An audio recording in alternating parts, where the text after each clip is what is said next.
শ্রোতা বন্ধুরা, কখনো কি ভেবেছেন যিনি সমগ্র সৃষ্টির পালনকর্তা, যিনি অসীম শক্তির অধিকারী, সেই ভগবান বিষ্ণুকেই কেন একদিন অপরূপা নারীর রূপ ধারণ করতে হয়েছিল? এটা কি শুধুই অসুরদের প্রতারণা করার জন্য ছিল, নাকি এর পেছনে লুকিয়ে আছে এমন এক গভীর রহস্য যা আজও মানুষ পুরোপুরি উপলব্ধি করতে পারেনি? আজকের গল্পে আমরা জানব সেই বিস্ময়কর কাহিনী, মোহিনী অবতারের রহস্য। এমন এক রূপ যার সৌন্দর্যে দেবতা থেকে অসুর, এমনকি মহাদেব শিবও এক মুহূর্তের জন্য মোহিত হয়ে গিয়েছিলেন। কিন্তু কেন? সেই রূপের আসল উদ্দেশ্য কী ছিল? চলুন হাজার হাজার বছর আগে ফিরে যাই। এক সময় দেবতাদের শক্তি ক্রমশ ক্ষীণ হতে শুরু করলো। দেবরাজ ইন্দ্র অহংকারে মত্ত হয়ে একদিন মহান ঋষি দুর্বাসার দেওয়া স্বর্গীয় মালাকে যথাযথ সম্মান না করে তার হাতির মাথায় পরিয়ে দিলেন। হাতিটি মালাটি মাটিতে ফেলে দিল। ঋষি দুর্বাসা অত্যন্ত ক্রুদ্ধ হয়ে বললেন, ইন্দ্র, অহংকার মানুষের সবচেয়ে বড় শত্রু। আজ থেকে তোমাদের সমস্ত ঐশ্বর্য, শক্তি ও সৌভাগ্য ধীরে ধীরে বিলীন হবে। ঋষির অভিশাপ ব্যর্থ হওয়ার নয়। অল্পদিনের মধ্যেই দেবতারা দুর্বল হয়ে পড়লেন। অন্যদিকে অসুররা ক্রমশ শক্তিশালী হতে লাগলো। একের পর এক যুদ্ধে দেবতারা পরাজিত হতে লাগলেন। স্বর্গলোক প্রায় অসুরদের দখলেই চলে গেল। হতাশ দেবতারা একত্রিত হয়ে বৈকুণ্ঠে ভগবান বিষ্ণুর শরণাপন্ন হলেন। ইন্দ্র মাথা নত করে বললেন, প্রভু, আমরা ভুল করেছি, অহংকারে অন্ধ হয়ে গিয়েছিলাম, এখন আমাদের রক্ষা করুন। ভগবান বিষ্ণু শান্ত কণ্ঠে বললেন, শুধু শক্তি দিয়ে সবসময় জয় হয় না, কখনো কখনো ধৈর্য, বুদ্ধি ও সময়ই সবচেয়ে বড় অস্ত্র। তোমাদের অমৃত লাভ করতে হবে। অমৃত পান করলে তোমাদের শক্তি ফিরে আসবে। কিন্তু অমৃত কোথায়? ভগবান বললেন, অমৃত লুকিয়ে আছে ক্ষীর সাগরের গভীরে। সেই অমৃত পেতে হলে সমুদ্র মন্থন করতে হবে। তবে এই কাজ দেবতারা একা করতে পারবে না, অসুরদেরও সঙ্গে নিতে হবে। দেবতারা বিস্মিত হয়ে গেলেন। অসুরদের সঙ্গে, যারা আমাদের চিরশত্রু? ভগবান মৃদু হেসে বললেন, কখনো কখনো বৃহত্তর কল্যাণের জন্য শত্রুকেও সাময়িক সহযোগী করতে হয়। এরপর দেবতারা অসুররাজ বলির কাছে গেলেন। দীর্ঘ আলোচনার পর ঠিক হলো সমুদ্র মন্থন হবে। অমৃত উঠলে দেবতা ও অসুর সমান ভাগ করে নেবে। শুরু হলো ইতিহাসের সবচেয়ে বিস্ময়কর ঘটনা, সমুদ্র মন্থন। মন্দর পর্বতকে মন্থনের দণ্ড বানানো হলো। নাগরাজ বাসুকী হলেন দড়ি। দেবতা একদিকে, অসুর অন্যদিকে দাঁড়িয়ে মন্থন শুরু করলেন। কিন্তু বিশাল মন্দর পর্বত সমুদ্রে ডুবে যেতে লাগলো। তখন ভগবান বিষ্ণু কুর্ম বা বিশাল কচ্ছপের অবতার ধারণ করলেন। নিজের বিশাল পিঠের ওপর মন্দর পর্বতকে ধারণ করলেন। আবার শুরু হলো মন্থন। একের পর এক অলৌকিক বস্তু বেরিয়ে আসতে লাগলো। কামধেনু, ঐরাবত, উচ্চৈঃস্রবা অশ্ব, কৌস্তবমুনি, পারিজাত বৃক্ষ, অপ্সরারা, মহালক্ষ্মী সবাই আনন্দে উল্লাস করতে লাগলো। কিন্তু হঠাৎ সমুদ্রের গভীর থেকে বেরিয়ে এলো ভয়ঙ্কর হালাহল বিষ। সেই বিষের তেজে 3 লোক কাঁপতে লাগলো। গাছ শুকিয়ে যেতে লাগলো। নদীর জল কালো হয়ে গেল। দেবতা, অসুর সবাই প্রাণ ভয়ে পালাতে লাগলো। সকলেই ছুটে গেলেন মহাদেব শিবের কাছে। শিব বুঝলেন, এই বিষ যদি ছড়িয়ে পড়ে সমগ্র সৃষ্টি ধ্বংস হয়ে যাবে। এক মুহূর্ত দেরি না করে তিনি সমস্ত বিষ নিজের কণ্ঠে ধারণ করলেন। মা পার্বতী তার কণ্ঠ চেপে ধরলেন, যাতে বিষ সারা শরীরে ছড়িয়ে না পড়ে। সেই থেকেই শিব হলেন নীলকণ্ঠ। সমুদ্র মন্থন আবারও শুরু হলো। অবশেষে বহু প্রতীক্ষার পর সমুদ্র থেকে আবির্ভূত হলেন ধন্বন্তরী দেব। তার হাতে ঝলমল করছে অমৃত ভরা স্বর্ণের কলস। সেই কলস দেখেই অসুররা ঝাঁপিয়ে পড়ল। এক মুহূর্তে তারা অমৃত ছিনিয়ে নিল। দেবতারা হতাশ হয়ে পড়লেন। এত পরিশ্রমের পরও যদি অমৃত না পাওয়া যায় তবে সবই বৃথা।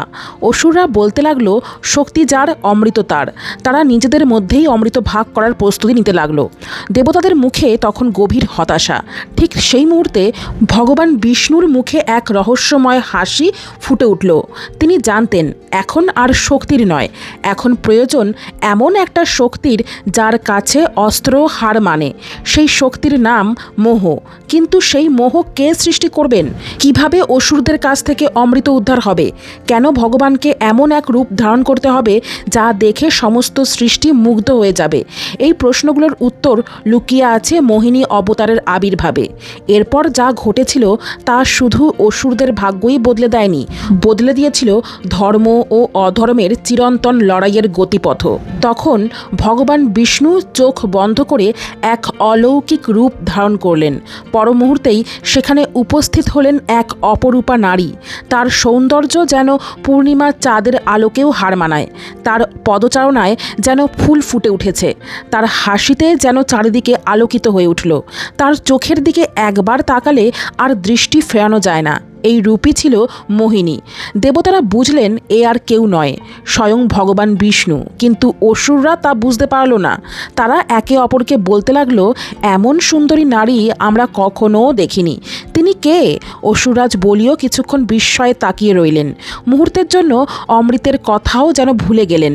মোহিনী ধীরে ধীরে এগিয়ে এসে মৃদু হেসে বললেন, হে বীর যোদ্ধারা, তোমরা এত বড় শক্তিশালী হয়েও কেন নিজেদের মধ্যে ঝগড়া করছো? অসুররা একসঙ্গে বলল, এই অমৃত কে আগে পাবে তা নিয়েই আমাদের বিরোধ। মোহিনী মিষ্টি হেসে বললেন, যদি তোমরা আমার ওপর বিশ্বাস রাখো তাহলে আমি ন্যায়ের সঙ্গে সবাইকে অমৃত ভাগ করে দেব। অসুররা একে অপরের মুখের দিকে তাকালো। এমন রূপ, এমন কোমল কণ্ঠ, সন্দেহ করার কথাই তাদের মনে এলো না। অসুররাজ বললেন, ঠিক আছে দেবী, আমরা আপনার ওপর সম্পূর্ণ ভরসা করছি। মোহিনী বললেন, তাহলে সবাই দুটি সারিতে বসো, একদিকে দেবতারা, অন্যদিকে তোমরা, কেউ নিজের স্থান ছেড়ে উঠবে না। অসুররা বিনা প্রশ্নে তার কথা মেনে নিল। দেবতারা নীরবে বসে রইলেন। তারা জানতেন এখন যা ঘটছে সবই ভগবান বিষ্ণুর লীলা। মোহিনী হাতে অমৃতের কলস তুলে নিলেন। ধীরে ধীরে তিনি দেবতাদের সারির দিকে এগিয়ে গেলেন। অসুররা ভাবল সম্ভবত দেবতাদের দিয়েই শুরু করছেন, তারপর আমাদেরও দেবেন। কিন্তু একে একে সমস্ত অমৃত দেবতাদেরই পান করিয়ে দিলেন। অসুররা তখনও তার রূপে এমনই মুগ্ধ ছিল যে কেউ প্রতিবাদ করার কথা ভাবতেই পারল না। কিন্তু একজন অসুর সব কিছু গভীরভাবে লক্ষ্য করছিল। তার নাম রাহু। রাহুর মনে সন্দেহ জাগল। সে ভাবল, না, এখানে নিশ্চয়ই কোনো রহস্য আছে। আমি যদি অপেক্ষা করি তাহলে হয়তো অমৃত পাবই না। তখন সে নিজের রূপ বদলে দেবতার বেশ ধারণ করল এবং নিঃশব্দে সূর্যদেব ও চন্দ্রদেবের মাঝখানে গিয়ে বসে পড়ল। মোহিনী সেই ছদ্মবেশ বুঝতে পারেননি, অথবা হয়তো বুঝেও লীলার স্বার্থে এগিয়ে গেলেন। রাহুর মুখেও কয়েক ফোঁটা অমৃত পড়ল। আর ঠিক সেই মুহূর্তেই সূর্য ও চন্দ্র বুঝে ফেললেন তাদের পাশে বসা ব্যক্তি কোনো দেবতা নন। তারা সঙ্গে সঙ্গে ভগবান বিষ্ণুকে ইঙ্গিত করলেন। তারপর কি ঘটেছিল?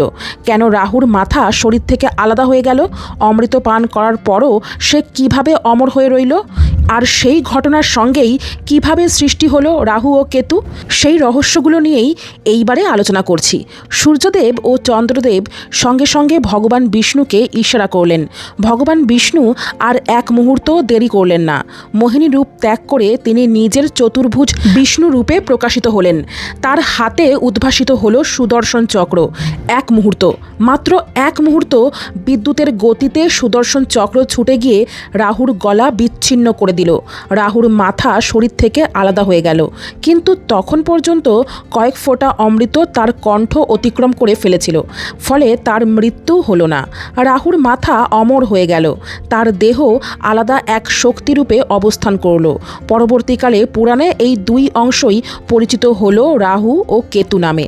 কথিত আছে সেই ঘটনার পর থেকেই রাহু সূর্য ও চন্দ্রের প্রতি ক্রোধ পোষণ করে, কারণ তার ছলনা প্রকাশ করেছিলেন তারাই।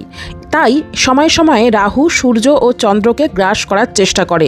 সেই ঘটনাকেই আমরা গ্রহণের পৌরাণিক ব্যাখ্যা হিসাবে জানি। এদিকে অমৃতের কলস সম্পূর্ণ তখন খালি। দেবতারা সবাই অমৃত পান করেছেন। অসুরদের হাতে আর কিছুই রইল না। হঠাৎ তাদের মোহ কেটে গেল। তারা বুঝতে পারল যে অপরূপা নারীকে তারা বিশ্বাস করেছিল তিনি আসলে সাধারণ কোনো নারী নন, তিনি স্বয়ং ভগবান বিষ্ণু। অসুরদের চোখ ক্রোধে লাল হয়ে উঠল। উঠল। অসুররাজ বলি গর্জে উঠলেন, আমাদের সঙ্গে প্রতারণা করা হয়েছে। মুহূর্তের মধ্যে যুদ্ধের দামামা বেজে উঠল। অসুররা অস্ত্র হাতে দেবতাদের ওপর ঝাঁপিয়ে পড়ল, কিন্তু এবার পরিস্থিতি আগের মতো ছিল না। অমৃত পান করে দেবতারা তাদের হারানো শক্তি ফিরে পেয়েছেন। ইন্দ্র বজ্র তুললেন, কার্তিকেয় সেনাবাহিনীকে নেতৃত্ব দিলেন। বায়ু, অগ্নি, বরুণ প্রত্যেক দেবতা নতুন উদ্যমে যুদ্ধ শুরু করলেন। অন্যদিকে ভগবান বিষ্ণুও দেবতাদের রক্ষা করতে এগিয়ে এলেন। ভয়ঙ্কর যুদ্ধ চলতে লাগলো। শেষ পর্যন্ত অসুররা পরাজিত হলো। দেবতারা পুনরায় স্বর্গের অধিকার ফিরে পেলেন। কিন্তু এখানেই কি মোহিনী অবতারের কাহিনী শেষ?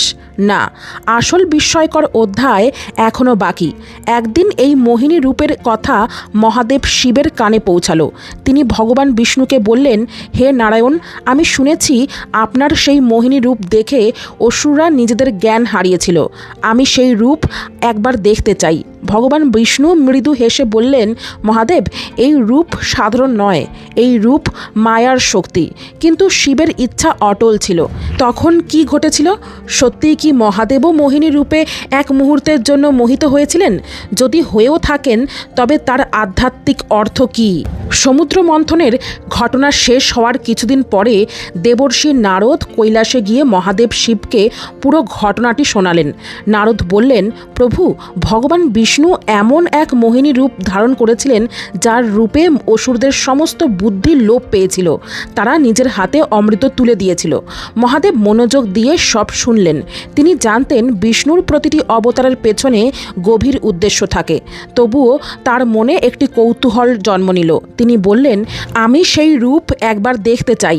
মা পার্বতীও পাশে ছিলেন, তিনিও বিস্মিত হয়ে শুনছিলেন। এরপর মহাদেব ও পার্বতী বৈকুণ্ঠে উপস্থিত হলেন। ভগবান বিষ্ণু তাদের সাদরে অভ্যর্থনা জানালেন। শিব মৃদু হেসে বললেন, হে নারায়ণ, আপনার সেই মোহিনী রূপের কথা অনেক শুনেছি। যদি আপনার ইচ্ছা হয় তবে আমাকে সেই রূপ একবার দর্শন করান। ভগবান বিষ্ণু কিছুক্ষণ নীরব রইলেন। তারপর বললেন, মহাদেব, এই রূপ কেবল সৌন্দর্যের নয়, এটি মায়ার রূপ। এই রূপের উদ্দেশ্য মানুষকে বিভ্রান্ত করা নয়, বরং তার অন্তরের আসক্তিকে প্রকাশ করা। শিব উত্তর দিলেন, আমি তা জানি, তবুও আমি আপনার সেই লীলা দেখতে চাই। পর মুহূর্তেই চারপাশের পরিবেশ বদলে গেল। সুগন্ধে ভরে উঠল বনভূমি। মৃদু বাতাস বইতে লাগলো।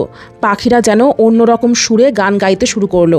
হঠাৎ দেখা গেল এক অপূর্ব সুন্দরী যুবতী ফলের বাগানের মধ্যে একটি রঙিন বল নিয়ে খেলছেন। তার হাসি যেন ঝর্ণার কলকল ধ্বনি, তার চলার ভঙ্গি যেন নৃত্যের মতো। তিনি আর কেউ নন, স্বয়ং মোহিনী। মহাদেব তার দিকে তাকিয়েই রইলেন।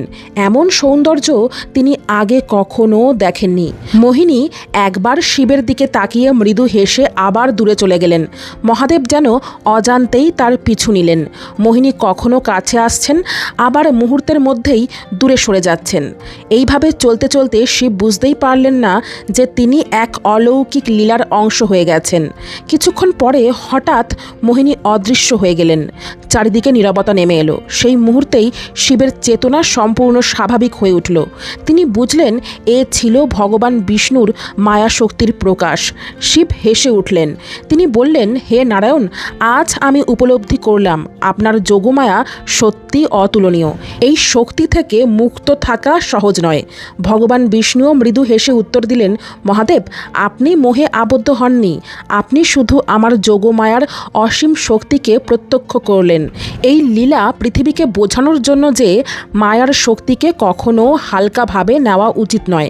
মা পার্বতীও এই গভীর তত্ত্ব উপলব্ধি করলেন। এই ঘটনার মূল শিক্ষা কি? মোহিনী অবতার শুধু অসুরদের পরাজিত করার গল্প নয়, এটি শেখায় অহংকার মানুষকে অন্ধ করে। শুধু শক্তি দিয়ে নয়, সঠিক সময়ে সঠিক বুদ্ধি প্রকৃত বিজয় এনে দেয়। বাহ্যিক রূপ দেখে বিচার করলে মানুষ সহজেই বিভ্রান্ত হতে পারে। ঈশ্বরের মায়া এত গভীর যে তা উপলব্ধি করতে হলে অহংকার ত্যাগ করে জ্ঞান ও ভক্তির পথ অনুসরণ করতে হয়। এই কারণেই মোহিনী অবতার ভগবান বিষ্ণুর সবচেয়ে রহস্যময়, গভীর এবং শিক্ষামূলক অবতারগুলোর একটি হিসেবে যুগে যুগে স্মরণীয় হয়ে আছে। শ্রোতা বন্ধুরা, এখন আপনারা হয়তো ভাবছেন, ভগবান বিষ্ণু কি সত্যি প্রতারণা করেছিলেন? এই প্রশ্নটি যুগে যুগে বহু মানুষের মনে এসেছে, কিন্তু শাস্ত্র বলে এটি প্রতারণা নয়, এটি ছিল ধর্মরক্ষা। অসুররা সমুদ্র মন্থনের শুরু থেকেই শক্তির অপব্যবহার করার উদ্দেশ্যে অমৃত চেয়েছিল। যদি তাদের হাতে অমৃত চলে যেত তবে তারা অমর হয়ে সমগ্র সৃষ্টি জুড়ে অন্যায়, অত্যাচার ও অধর্ম ছড়িয়ে দিত। তখন পৃথিবী, স্বর্গ এবং পাতাল কোথাও শান্তি থাকতো না। তাই ভগবান বিষ্ণু অস্ত্র নয়, বুদ্ধি ও যোগমায়ার আশ্রয় নিলেন। মোহিনী রূপের অর্থ শুধু অপরূপ সৌন্দর্য নয়। মোহিনী মানে এমন এক শক্তি যা মানুষের অন্তরের লোভ, অহংকার ও আসক্তিকে প্রকাশ করে। অসুররা মোহিনীর সৌন্দর্যে নয়, নিজেদের লোভে পরাজিত হয়েছিল। যদি তারা ধৈর্য ধরত, যদি তারা ন্যায়ের পথে চলত, তবে হয়তো সেই পরিণতি হতো না। এই কাহিনী আজও আমাদের জীবনের সঙ্গে মিলে যায়। আজও আমরা অনেক সময় বাহ্যিক চাকচিক্য দেখে সত্যকে ভুলে যাই। অর্থ, ক্ষমতা, সৌন্দর্য বা খ্যাতির মোহে পড়ে ভুল সিদ্ধান্ত নিই। তখনই মোহিনী অবতারের শিক্ষা আমাদের মনে করিয়ে দেয়, যেখানে লোভ আছে সেখানে বিচার বুদ্ধি দুর্বল হয়ে যায়। তাই এই কাহিনী শুধু পুরাণের গল্প নয়, এটি মানুষের মনকে জানার এক গভীর শিক্ষা। ভগবান বিষ্ণু যেন আমাদের সকলকে এমন জ্ঞান দান করেন যাতে আমরা মোহ নয়, সত্যকে বেছে নিতে পারি।